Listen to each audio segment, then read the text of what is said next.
Good evening, dear friends, and welcome to the charming village of St. Mary Mead. As twilight settles over cobblestone lanes, warm lamplight spills from the windows of tidy cottages, mingling with the faint aroma of freshly baked scones drifting from the bakery. Church bells chime softly, marking the close of another tranquil day. In her rose garden, Miss Jane Marple tends her blooms with gentle care, her sharp eyes noting the subtle rhythms of village life. Tonight, we invite you to join her in when Miss Marple faces her most dangerous case, where secrets hide behind every polite smile. Tell us, if you lived here, which neighbor would you trust the least? And don't forget to subscribe for more cozy mysteries to unravel alongside Miss Marple. The village of St. Mary Mead was alive with its customary summer cheer, the air sweet with the scent of roses and the tang of freshly squeezed lemonade. Children darted between hedges, laughter ringing like tiny bells, while neighbors admired prize-winning blooms and exchanged the latest village gossip. Miss Marple, seated discreetly near the rose arbor, sipped her tea with quiet attention, her keen eyes observing the subtle rhythms of the fete. Suddenly, a sharp cry pierced the warm hum of conversation. Heads turned to see Mr. Whitcomb, the village banker, crumple to the ground. A faint look of terror lingered on his face, and his hands fumbled uselessly at his chest. The doctor arrived with haste, but his solemn expression betrayed the worst. Mr. Whitcomb was dead. A ripple of panic spread through the crowd, and anxious whispers filled the once joyful air.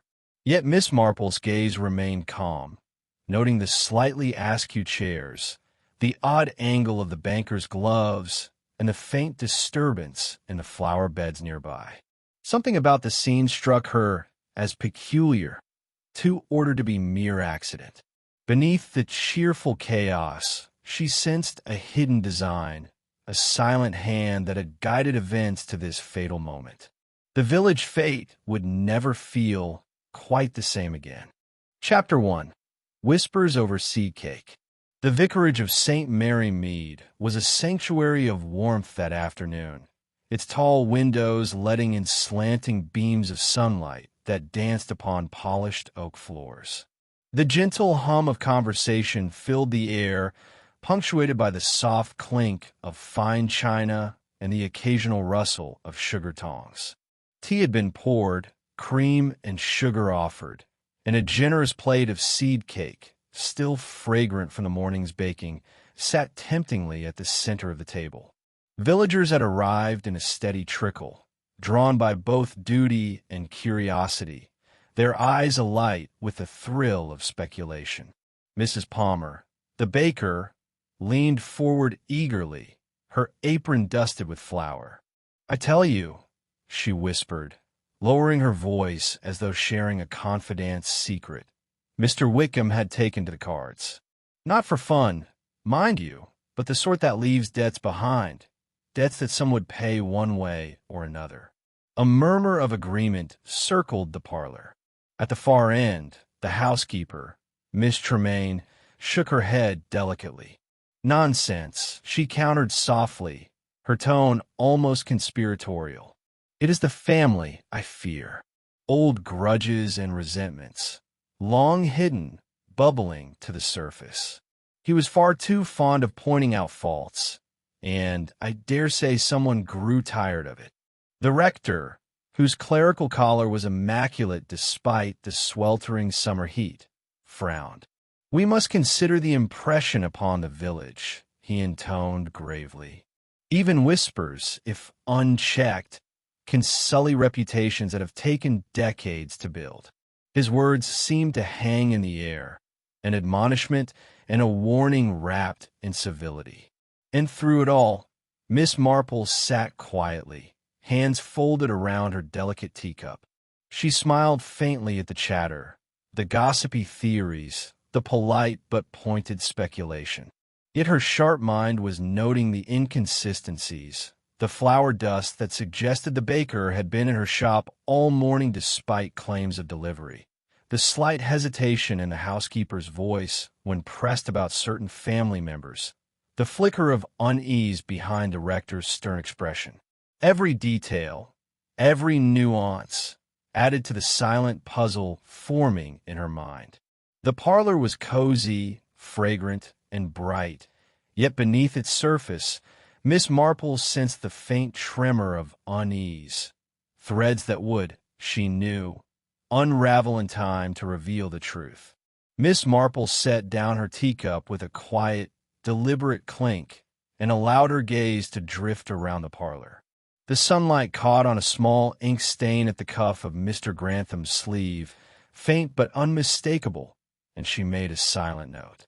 Nearby, the banker's ledger lay open on a side table, its pages slightly ruffled, as though someone had rifled through them in haste. A crease on the edge of one sheet caught her eye, a subtle sign that it had been handled repeatedly, more than one might expect during ordinary bookkeeping. She observed the villagers in their casual chatter, their polite smiles masking inner tensions. Mrs. Palmer, still flustered, fidgeted with her lace handkerchief, occasionally glancing toward the window as if hoping to see some confirming piece of news. Miss Tremaine's carefully measured words betrayed the tiniest hesitation when she mentioned the Whitcomb children, a hesitation that spoke louder than her gentle tone ever could. Even the rector, whose every motion suggested composure, shifted slightly whenever conversation touched on the village's social standing. Miss Marple sipped her tea slowly, letting these small observations settle. It was in the minutiae, she thought, that the truth often lay: a misplaced glove, a half-forgotten word, a faint trace of ink. And tonight, she felt certain that something vital had been overlooked. The parlor, so full of fragrance, laughter, and warmth, concealed layers of tension and secrets. As she listened to the next round of gossip, a quiet determination settled over her. The villagers might be content to chatter and speculate, but Miss Marple knew that beneath the gentle clinking of teacups and the sweet scent of seed cake, the story of Mr. Whitcomb's death was waiting to be discovered, one small, deliberate observation at a time. As the afternoon sunlight waned, casting long, slanting shadows across the vicarage lawn, Miss Marple stepped quietly onto the veranda for a breath of air. The hum of conversation from the parlor drifted faintly through the open windows, punctuated by the occasional clatter of a teaspoon or the gentle scrape of a chair. From her vantage point, she could observe the villagers in their natural state. Gestures, glances, and the subtle hesitations that often betrayed more than words ever could.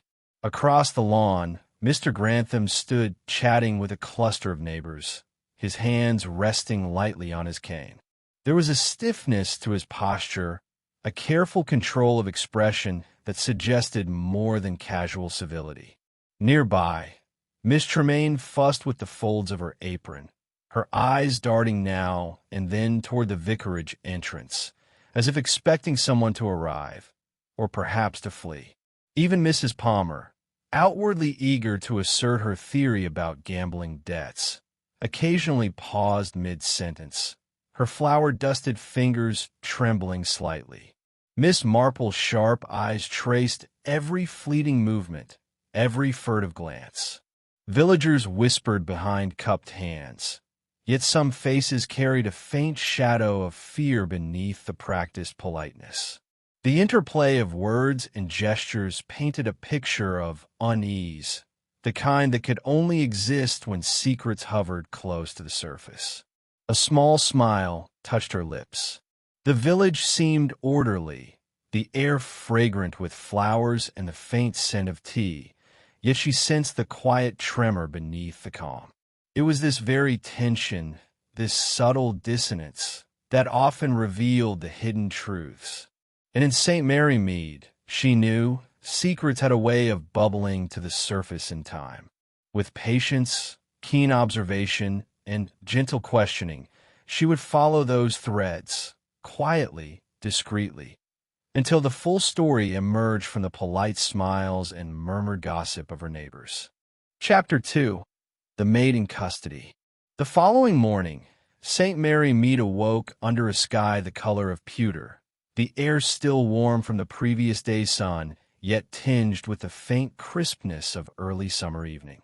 Miss Marple walked slowly along the cobbled streets, her gaze settling on the familiar facades of cottages and shops, each seemingly untouched by the dark shadow cast over the village the day before.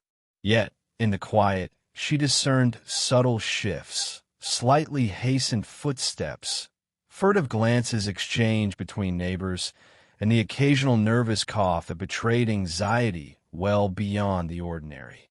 Her attention turned to the Whitcomb household, now cordoned off with polite precision by the local constabulary. The maid, a young woman with careful composure, was taken into custody for questioning. Villagers whispered as they passed, some nodding in approval at the swift action, others exchanging speculative frowns. But Miss Marple, standing just beyond the gate, observed the girl's calm demeanor and measured movements. There was nothing in her eyes to suggest guilt, rather, an air of cautious resignation, as though she knew more than she let on, or was protecting someone dear. Walking around the garden arbor where Mr. Whitcomb had fallen, Miss Marple noticed details overlooked in the rush of panic. Footprints pressed lightly into the soft earth suggested the presence of more than one person, their directions hinting at a hurried departure. A broken rose stem lay beside a carefully placed chair, the petals slightly wilted yet seemingly undisturbed until that moment. Even the banker's gloves, once forgotten in the scuffle, rested at an odd angle, the fingers pointing unnaturally as if frozen mid-motion. These small observations, when strung together in her mind, began to form a silent map of events, one invisible to the casual eye, but unmistakable to hers. Miss Marple sipped from her teacup brought along by the vicar's housekeeper, letting the faintly sweet tea linger on her tongue. Each subtle clue, the footprints, the gloves, the displaced chair, was a whisper from the scene itself.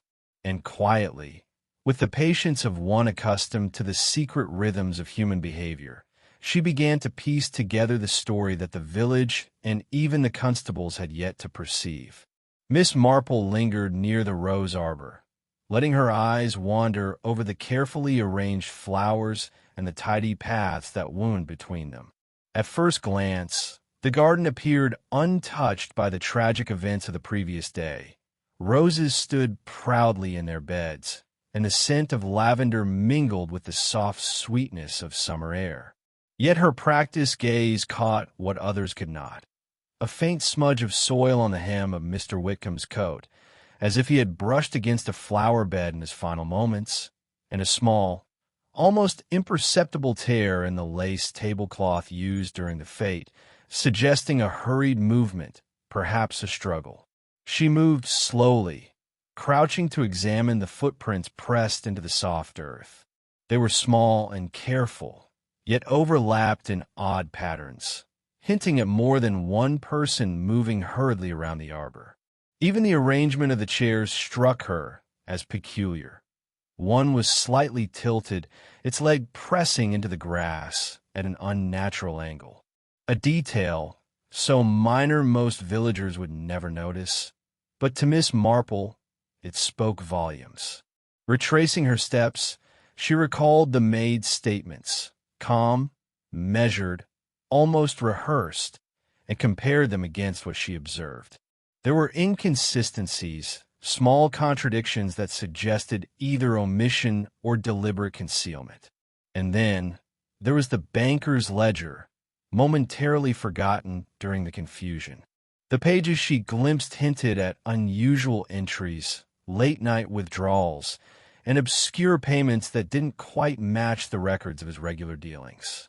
As Miss Marple sipped the tea the vicar had thoughtfully brought to her, a quiet understanding began to form. The village's outward serenity was deceptive. Beneath it ran a current of secrecy, motives hidden behind polite words and carefully folded manners. Each tiny detail, the soil, the tear, the ledger, acted as a whisper from the past, nudging her toward the truth. In the gentle hush of the garden, she resolved to follow these subtle signs wherever they might lead, for in St. Mary Mead, appearances could be dangerously misleading. That evening, the vicarage was bathed in a soft, golden glow from the flickering fireplace, the comforting aroma of fresh bread mingling with the faint perfume of roses from Miss Marple's garden.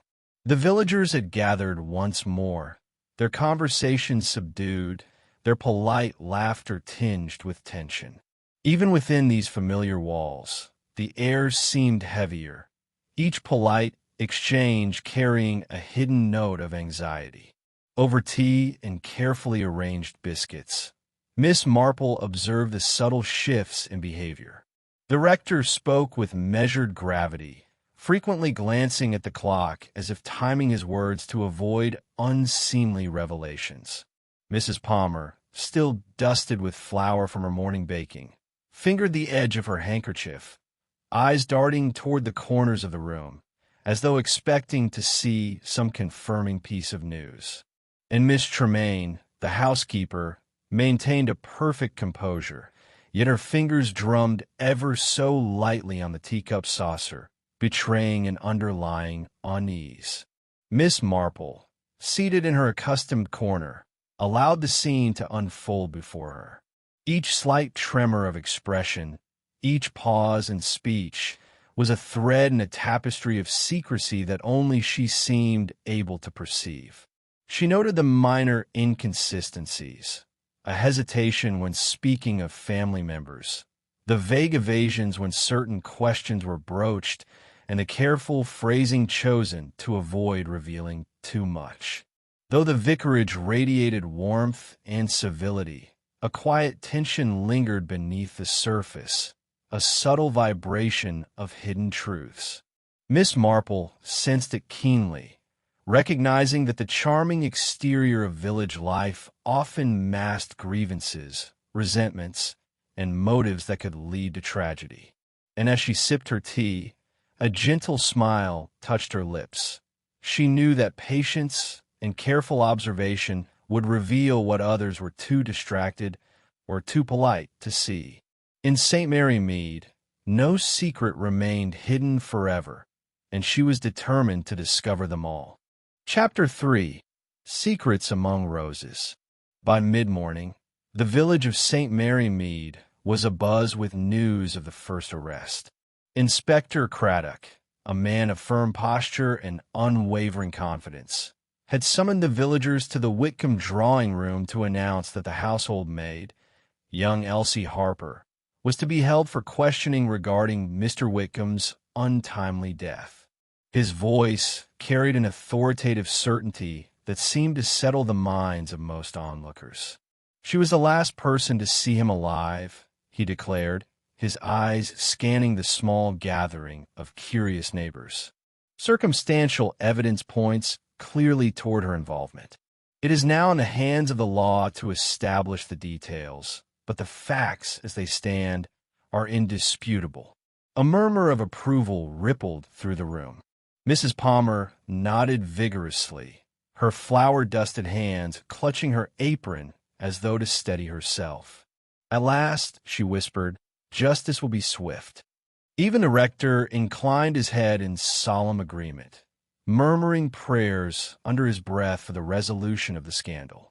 Miss Marple, however, remained composed, her hands resting lightly on the arm of her chair. "Inspector," she said softly, her voice polite, yet carrying the weight of careful observation, "might I ask about the timing of her duties yesterday, and the discrepancy in the footprints near the arbor?"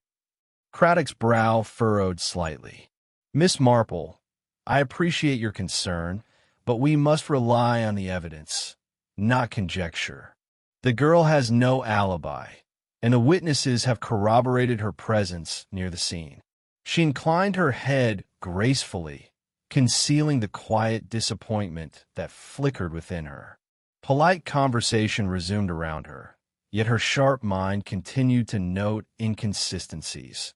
The maid's calm demeanor, the subtle avoidance of certain questions, and the slight misalignment of the chairs and ledger she had observed the day before. To Miss Marple, these details whispered of a larger picture, one that the inspector and the villagers had yet to perceive. Though the crowd seemed satisfied, the veteran observer felt no such certainty. A crime of this nature, she knew, rarely revealed itself so plainly. Somewhere beneath the tidy certainty and polite nods, the truth lingered, waiting to be uncovered, and she was determined to follow it wherever it might lead. Miss Marple settled into her chair by the window, sunlight filtering through the lace curtains, and allowed her thoughts to drift back to details she had quietly collected over the past days. Among them lingered the subtle but persistent tension between Mr. Whitcomb and Mr. Grantham, the rival banker who had arrived in St. Mary Mead several years earlier. On the surface, their exchanges were polite, punctilious even, but beneath that veneer lay a history of competitive ambition, petty grievances, and financial maneuverings that Miss Marple had glimpsed in whispered conversations and furtive glances. She recalled, in particular, a letter she had seen tucked away in the Whitcomb ledger, slightly creased at the edges as though read and reread in moments of anxious contemplation. It spoke of overdue accounts, suspicious transactions, and veiled threats, an insistence that obligations be met promptly or consequences would follow. The ledger itself bore the faint traces of careful annotations, corrected figures, hastily jotted notes, and signs of late-night calculations that suggested Mr. Whitcomb had been wrestling with more than casual bookkeeping. As she pondered these details, Miss Marple's sharp mind pieced together a silent narrative. Financial rivalry, carefully concealed resentment, and the pressure of obligations could provide motives that far exceeded the obvious suspects. The village's polite exterior, so meticulously maintained, could easily conceal jealousy, frustration, or even desperation. She sipped her tea, allowing the warmth to steady her thoughts. Somewhere in these subtle rivalries, in the careful positioning of letters and numbers, lay a clue that could unravel the mystery. Miss Marple's keen eye and patient mind were attuned to the invisible currents that shaped human behavior, and she was certain that the true motive for Mr. Whitcomb's death was far more intricate and far more carefully hidden than the villagers suspected. The village lay in near silence, bathed in the gentle silver of a rising moon. St. Mary Mead's cobbled lanes, usually bustling with polite conversation and the laughter of children, now seemed almost otherworldly, their familiar outlines softened by shadows. Miss Marple moved quietly along the paths, her sensible shoes making no more than a soft whisper against the stones. The village, she thought, often revealed its secrets in the hushed hours when sleep had claimed the unwary and only the observant remained awake. Her sharp eyes caught the first hint of irregularity.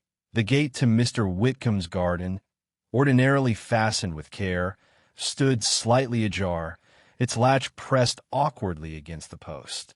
She crouched to inspect the ground, noting faint impressions in the soft soil where footsteps had passed recently. Fresh mud marked the hem of a passerby's trousers, smudged across the cobblestones in a haphazard trail, and she followed it briefly, committing the pattern to memory. A little further along, near the corner where the rose arbor once stood festively adorned, Miss Marple spotted a small, torn glove partially hidden among fallen petals. Its fabric was fine, the kind not commonly worn by servants or casual visitors. Something about its presence, the way it had been left almost carelessly, struck her immediately. Each observation, the displaced gate, the muddy tracks, the glove, whispered secrets, guiding her attention towards someone who had moved through the scene with purpose, yet tried to leave no trace. By the time she returned to her quiet home, the clues had begun to form a pattern in her mind. While the police busied themselves with the obvious suspect, Miss Marple's patient scrutiny had already uncovered paths and gestures that pointed elsewhere. In the soft darkness of the village, she had silently gathered the evidence she needed, convinced that the threads of truth were beginning to reveal themselves, one careful observation at a time. Chapter 4. The Vicar's Confession. The vicarage study was quiet, save for the soft ticking of the old grandfather clock and the occasional rustle of leaves brushing against the windows. Miss Marple sat in her usual chair, hands folded neatly in her lap, a serene expression masking the intensity of her curiosity. Across from her, the vicar perched on the edge of a worn armchair, adjusting his spectacles as if bracing himself for a conversation he had long hoped to avoid. "Reverend," Miss Marple began gently, her voice soft yet imbued with quiet authority, "it occurs to me that a village such as St. Mary Mead cannot hold all its troubles in plain sight. Old grievances have a habit of lingering, and I wonder if there are matters, long-forgotten disputes, that might have relevance to recent events." The vicar sighed, fingers tightening briefly around the arms of his chair. "Miss Marple, I had hoped these matters would remain buried," he murmured. "Yet, I suppose there are things that must be said. Years ago, there were disagreements within families, quiet betrayals that left some hearts bitter. Affairs, financial manipulations, small deceptions that seemed inconsequential at the time, but over years grew into resentment." He paused, gathering his courage. Mr. Whitcomb had dealings with several villagers, not all above suspicion. He lent sums discreetly, with conditions that could be exploited. Some took advantage, others chafed at his influence.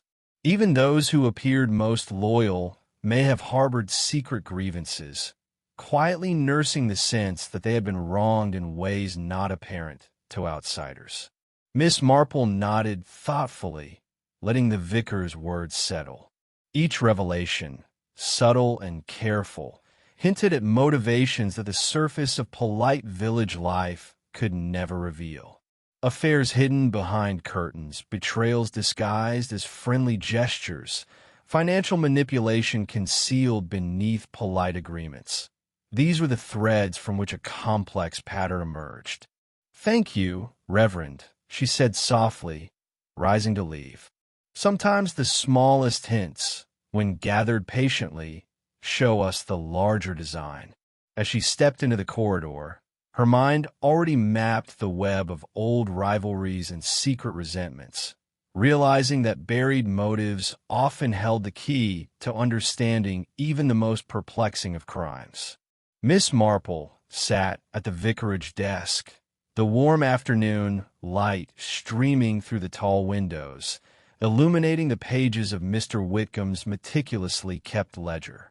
The numbers, at first glance orderly and precise, soon revealed subtleties that suggested far more than routine accounting.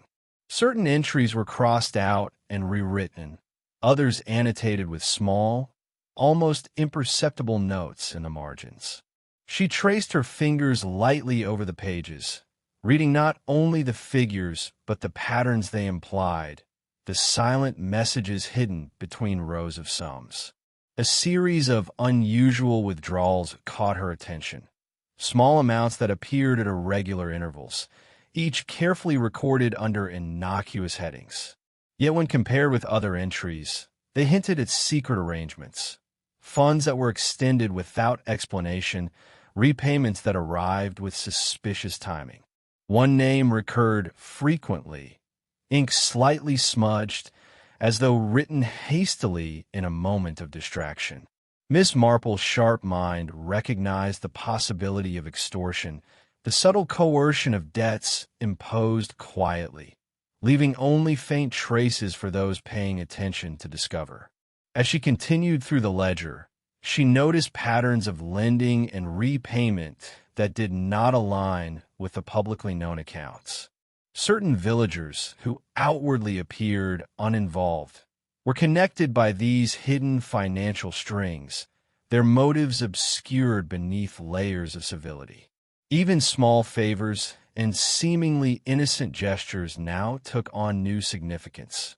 A gift or a loan might conceal an unspoken threat, a leverage quietly held over another. Miss Marple leaned back, her eyes narrowing slightly in thought. The ledger, in its quiet and unassuming way, spoke volumes. Each entry, each irregularity, wove a web of motives, small yet potent, threading through the village like invisible lines connecting the innocent, the desperate, and the culpable.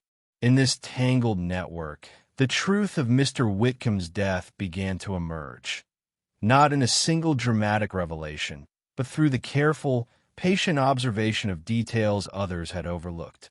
Miss Marple lingered near the banker's desk, her fingers tracing the delicate edges of a folded note she had just discovered tucked beneath the ledger.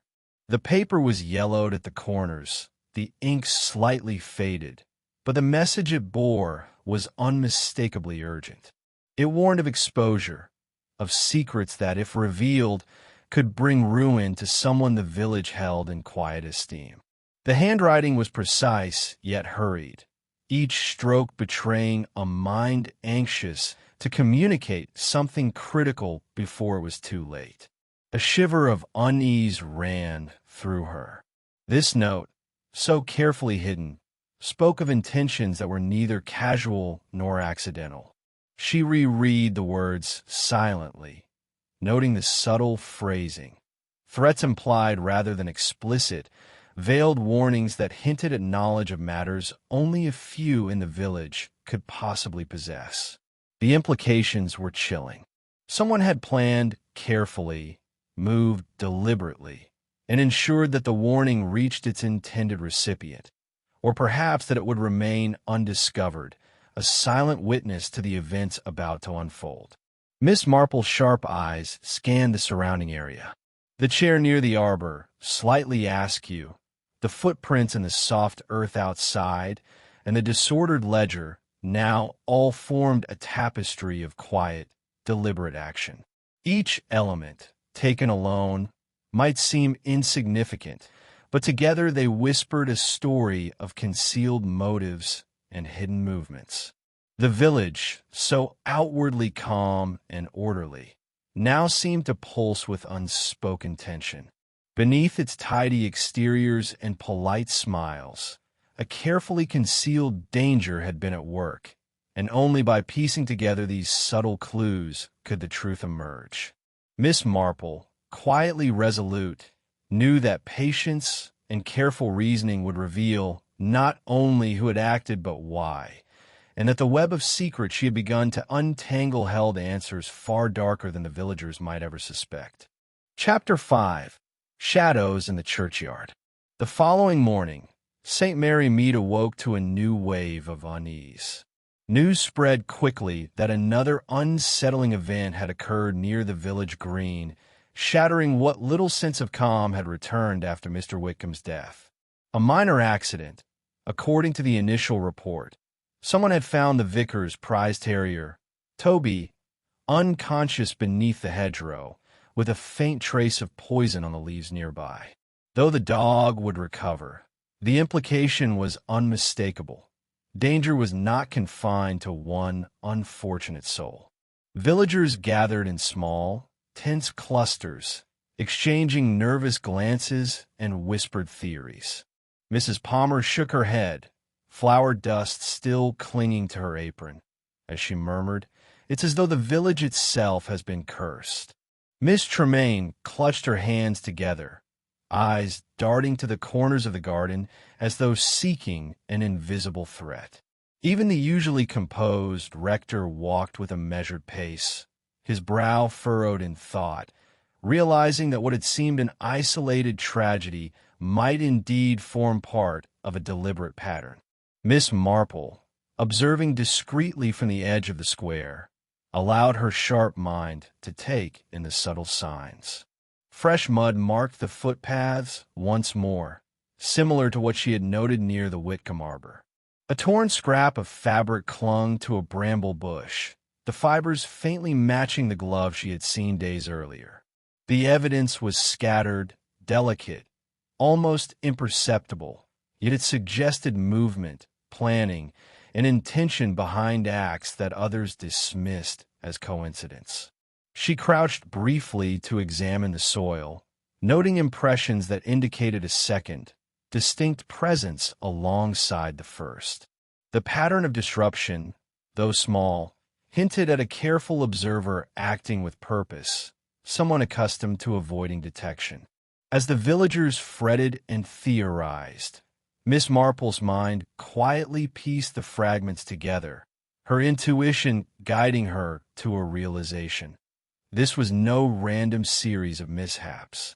Each incident was a thread in a carefully constructed tapestry of suspense, a challenge that required patience, insight, and a thorough understanding of human behavior.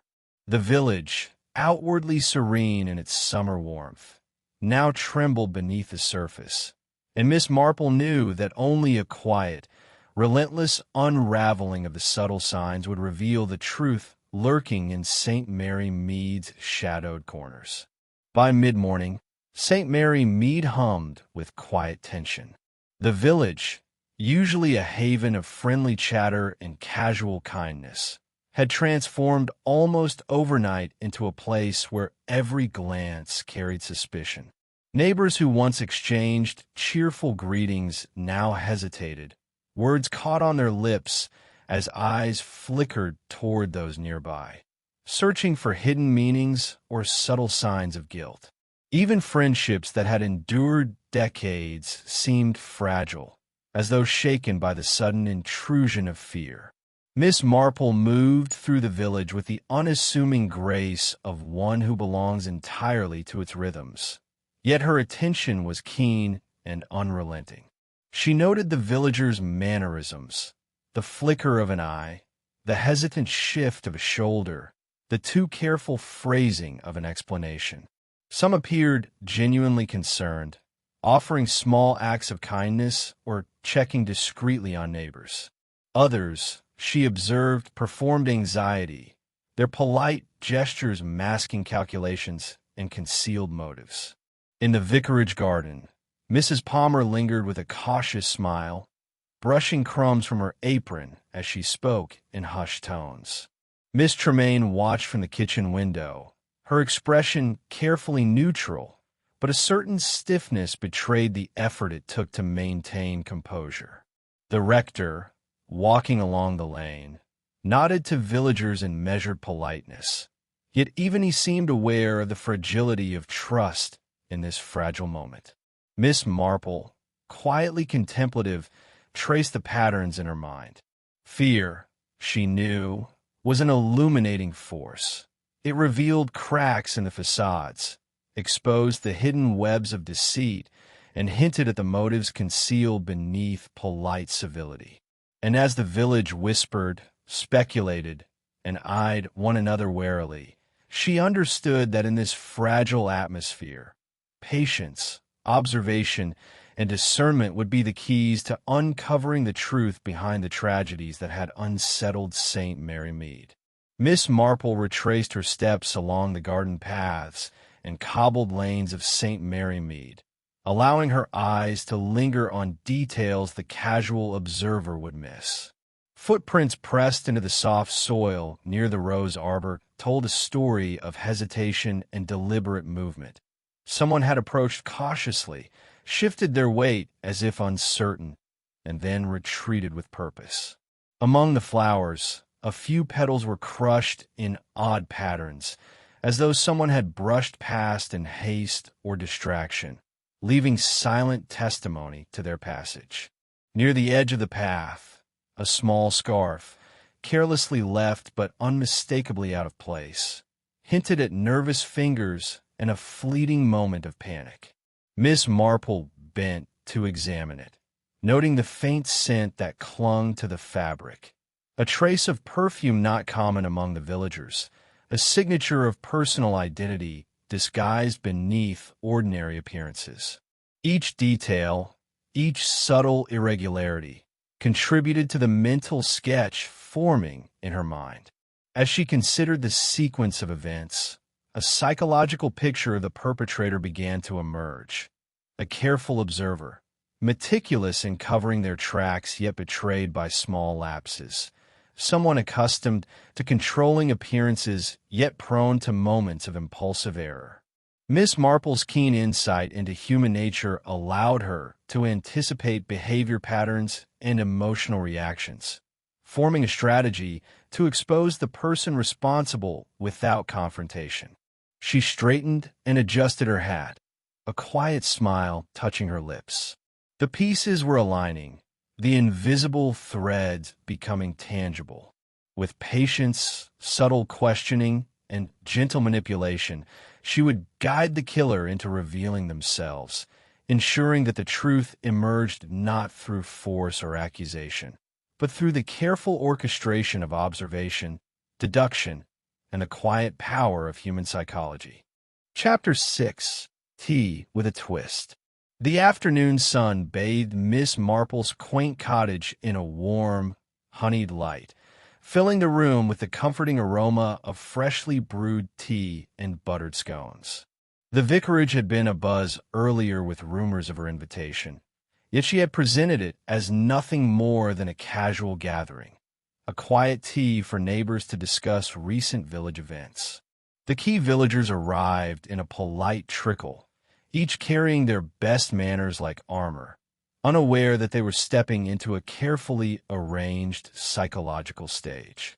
Miss Marple welcomed each guest with gentle warmth, her keen eyes noting subtle details, the way hands fidgeted with gloves, the barely perceptible shifts of posture, and the glances exchanged between those who sought reassurance from one another. Tea was poured, plates offered, and biscuits handed around with the perfect balance of civility and discretion. Yet beneath the cozy domesticity, a meticulous plan was quietly unfolding. She asked casual questions about the recent garden fete, inquiring in an unassuming tone about where each villager had been, whom they had seen, and what they remembered. The innocuous queries were carefully calibrated, designed to observe responses, detect hesitation, and reveal inconsistencies. One guest, attempting to appear confident, laughed a little too loudly when questioned about the rose arbor. Another's hand trembled slightly as she reached for her teacup, betraying a momentary lapse in composure. Miss Marple allowed the conversation to flow naturally, sprinkling in small, deliberate hints, mentions of footprints, the displaced chair, and the torn glove, phrased as casual observations rather than accusations. Each reaction was a thread, a subtle signal that she quietly recorded in her mind. Nervous laughter, diverted eyes, and fleeting expressions of surprise combined to form a pattern.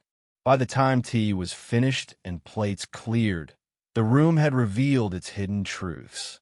Miss Marple, with the serene composure of someone who has quietly orchestrated the stage, already knew who among the guests had concealed guilt, who had feigned innocence, and whose nervous movements betrayed secrets that had remained carefully hidden until now.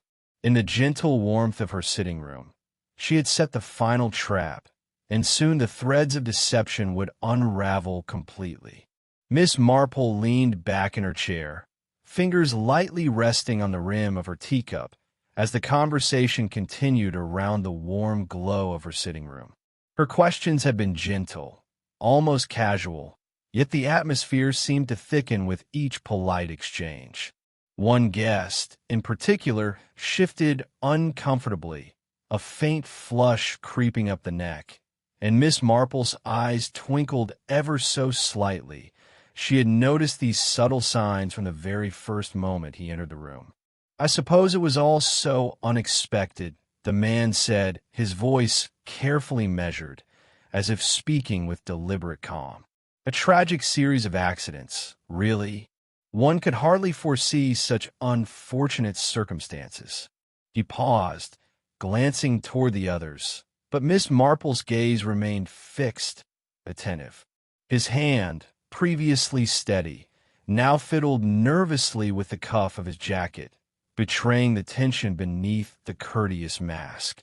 "And yet," she said softly, "some accidents do seem remarkably convenient, don't they?" Her words were casual, almost playful, but her eyes, sharp and unyielding, left no room for evasion. The man swallowed, blinking rapidly, his smile tight and unconvincing. I merely meant," he stammered, "that one cannot control how events unfold. Surely everyone understands." Miss Marple tilted her head, her expression serene yet piercing. The carefully chosen words, the slight tremor in his voice, the fleeting glance toward the window, all combined to reveal the truth. He believed her to be gentle, perhaps naive, but in those small gestures and carefully veiled phrases, the hidden malice behind his polished exterior shone unmistakably. The room fell into a gentle silence as realization dawned. Miss Marple, quietly satisfied, allowed the truth to emerge naturally.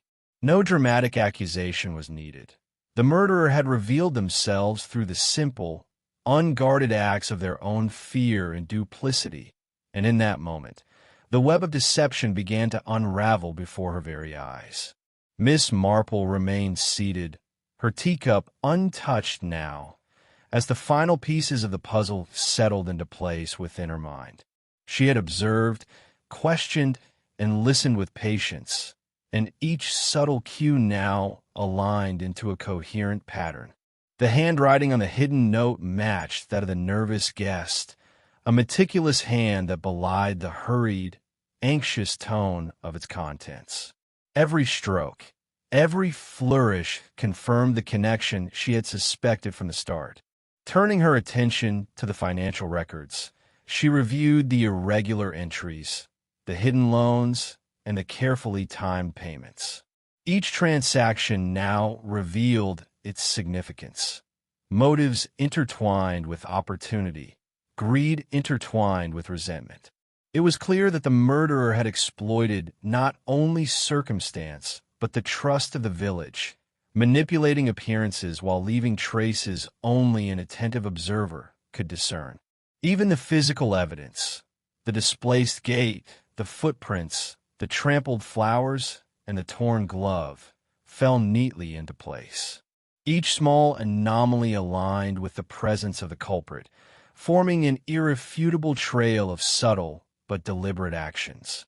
The village, outwardly calm and polite, had concealed a network of deception that Miss Marple had quietly untangled. Satisfied that her deductions were airtight, she allowed herself a faint, serene smile. The threads were gathered, the motives understood, and the evidence corroborated by her observations.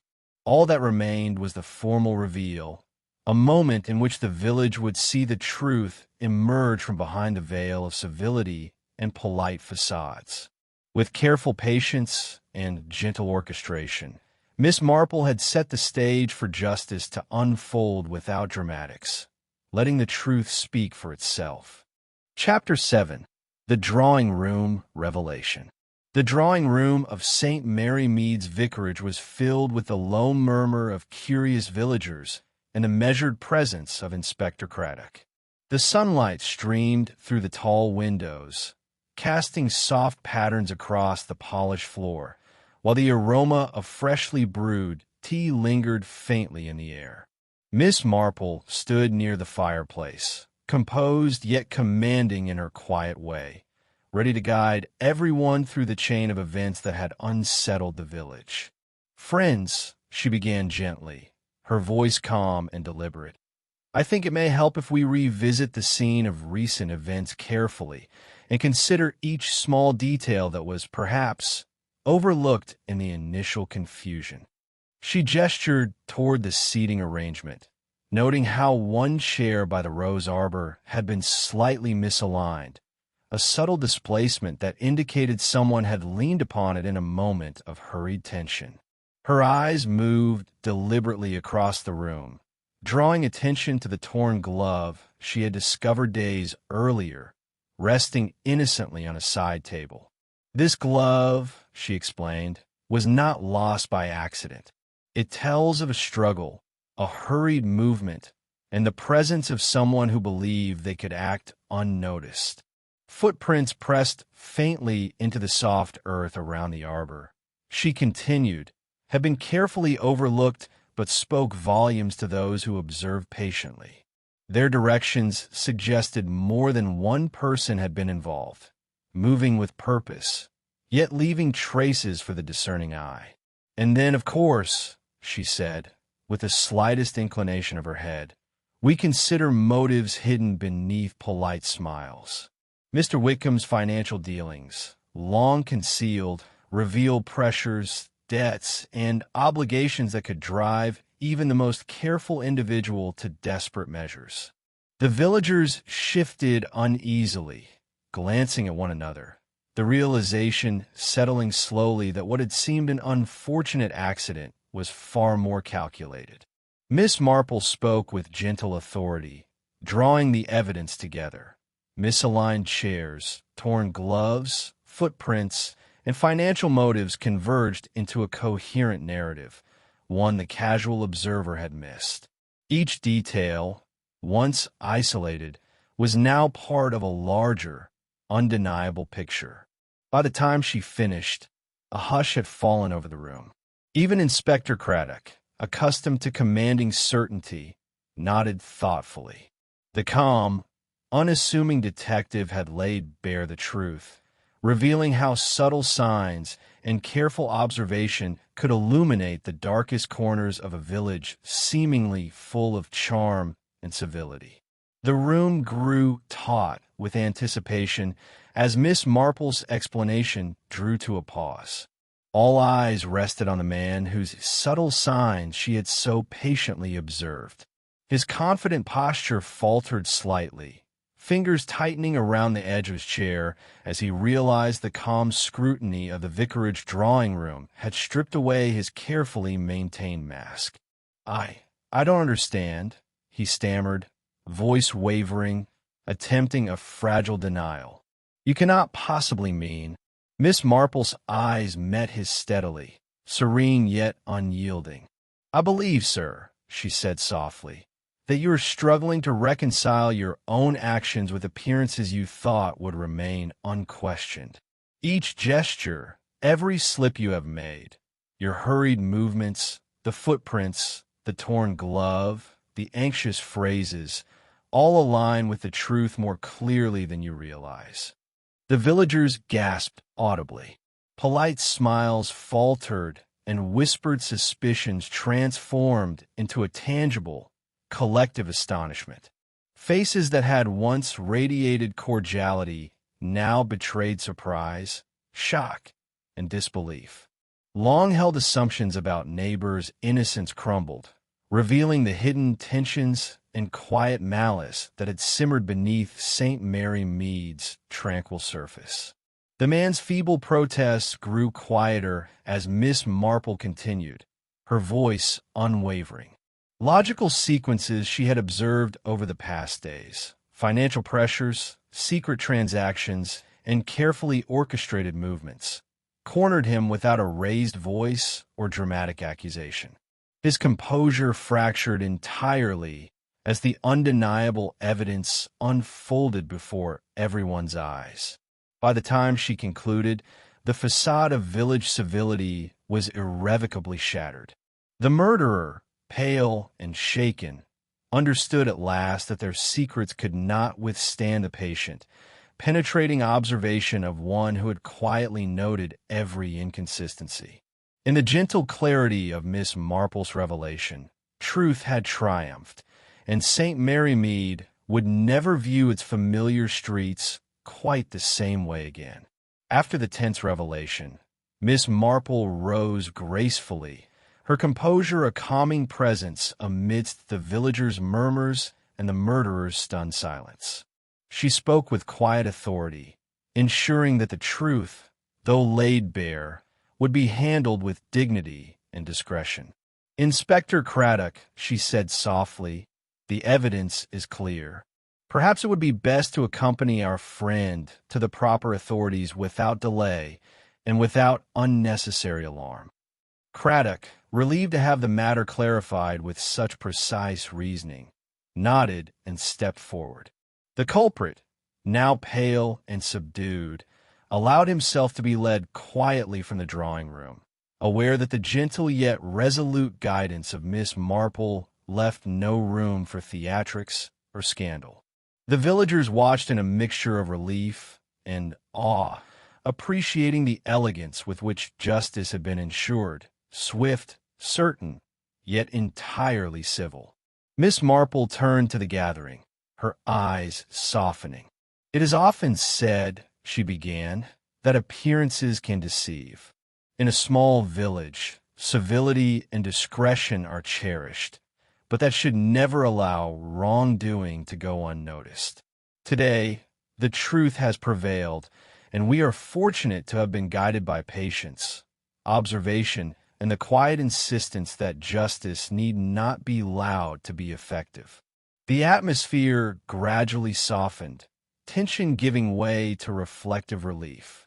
Conversations resumed, slower and more thoughtful, as the villagers processed the events without the sting of public humiliation or chaos. In this gentle resolution, they witnessed the remarkable efficacy of Miss Marple's approach. An unassuming, perceptive mind could uncover deceit, correct injustice, and restore harmony, all while preserving the village's dignity. As the sun dipped low, casting a golden glow over St. Mary Mead, the quiet satisfaction of justice gently settled over the community, a testament to the power of subtlety, discretion, and keen observation. Chapter 8. Echoes of Quiet. The days following the resolution of Mr. Whitcomb's tragic death and the revelation of the murderer passed with a gentle, restorative rhythm in St. Mary Mead. The village seemed to breathe once more, its streets filled with the familiar sounds of daily life. The laughter of children chasing one another along the cobbled lanes, the soft clatter of cups and saucers in kitchens, and the distant chiming of church bells marking the passage of ordinary hours. Even the roses in Miss Marple's garden appeared to bloom with renewed vibrancy, their petals catching the morning light as though celebrating the return of calm. Villagers went about their routines with a quiet attentiveness, mindful of the lessons the past events had imparted. Mrs. Palmer carefully dusted flour from her apron as she served tea to neighbors, her conversation lively yet tempered with thoughtful reflection. The rector resumed his gentle walks, nodding politely to all he passed, his demeanor more measured, aware that beneath polite appearances lay complex truths and hidden tensions. Miss Tremaine moved through the kitchens and hallways with her usual composure, yet even she seemed slightly more aware of the fragility of trust and the subtle currents of human behavior that could tip the balance of civility. Children once again played near the village green, their laughter echoing against the warm, sunlit facades of the cottages. In gardens, villagers tended to flowers and hedges, their hands busy, but their minds quietly considering how easily appearances could deceive and how valuable careful observation and patience truly were. Conversations, once dominated by suspicion and speculation, now shifted toward gentle reminiscences, shared stories, and cautious smiles exchanged across fences. Miss Marple, seated on a bench beneath her favorite rose bush, observed the village with a serene satisfaction. Life had returned to its charming rhythms, yet the events of recent days lingered subtly in everyone's minds. The gentle wisdom of patience, discretion, and keen observation had preserved the peace of St. Mary Mead while exposing the hidden currents that had threatened it. In this quiet aftermath, the village remembered that beneath the surface of civility, human nature remained intricate, unpredictable, and endlessly fascinating, and that sometimes it took only one observant eye to untangle even the most carefully concealed secrets. Miss Marple settled into her favorite armchair by the window, the soft afternoon light casting a warm glow across her knitting and the tidy rose garden beyond.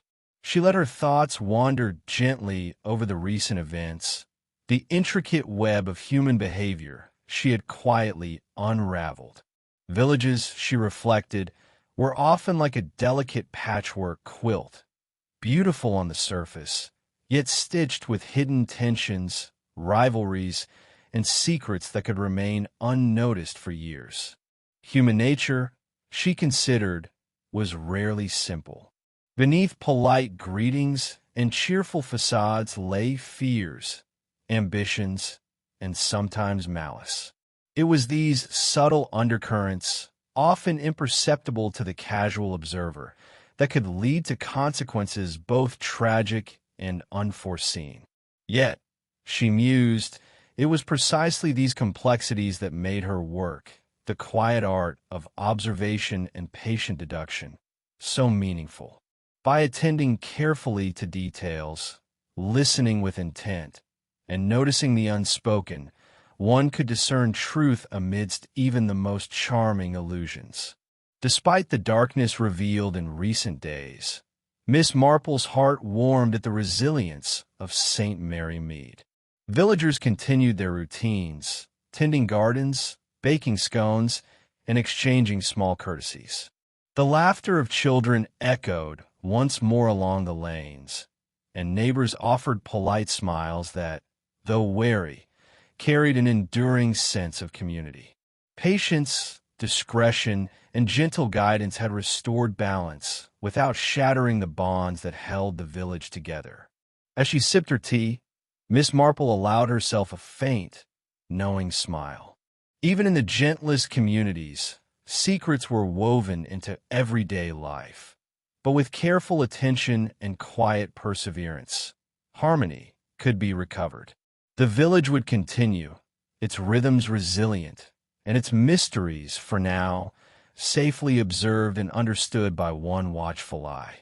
St. Mary Mead slowly returned to its familiar rhythms, the soft cadence of everyday life restoring a comforting sense of normalcy.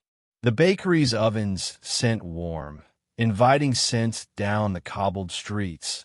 The postman delivered letters with his customary cheer, and children once again played tag along the sunlit lanes. Yet beneath the restored smiles and polite chatter, there lingered a newfound awareness. Even the quietest village held the potential for hidden tensions, and vigilance, tempered with kindness, remained a quiet necessity. Miss Marple moved through her garden, hands tending to her cherished roses, pruning carefully as she observed the blooms opening in the morning light. Each petal seemed to reflect the village's restored balance, a reminder that harmony, though fragile, could be nurtured with patience and care. She paused occasionally to note the subtle changes in her surroundings, the way a neighbor now glanced a little more attentively at the garden gate, the polite but watchful nods exchanged on familiar paths. These small gestures, she thought, were signs of a community learning, however gently, the value of observation and thoughtfulness. In the soft warmth of the afternoon, Miss Marple allowed herself a quiet sense of satisfaction. The delicate tapestry of St. Mary Mead had endured disruption and deceit, yet it remained resilient. With patience, discretion, and steady observation, she had guided the village through uncertainty without shattering the bonds of civility. Harmony, she knew, was a living thing, delicate, evolving, and sustained through attentiveness, care, and the gentle guidance of those willing to see beyond appearances. As she straightened and inhaled the fragrance of her roses, Miss Marple smiled subtly to herself. The village was whole once more, its beauty undiminished, its secrets temporarily laid to rest.